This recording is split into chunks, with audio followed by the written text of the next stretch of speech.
The who's who of the international defense and security community met in Halifax for the occasion. The discussions primarily touched on ISIS, dependence on Middle Eastern oil, and the conflict in Ukraine. American senators called for Canada to start attacking targets in Syria and increase its military involvement in Iraq. Outside the high-security event, however, the atmosphere was quite different. We're out here in Cornwallis Park, right across the street from the Westin Nova Scotia, where the forum is being held.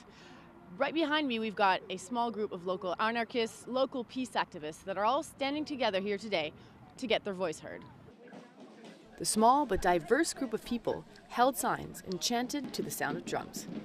They covered the statue of Edward Cornwallis, a controversial figure who declared a bounty on Mi'kmaq scalps in the 1700s.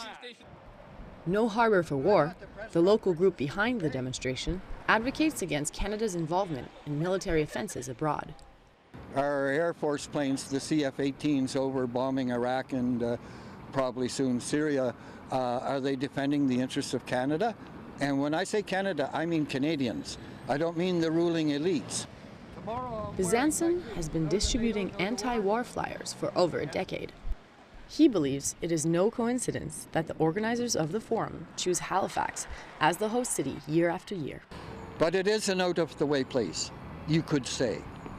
So they know very well that here they're not going to have 10,000, 20,000 people demonstrating.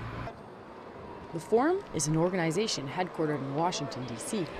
Bizanson says it is an attempt by the U.S. to influence Canadian military agendas.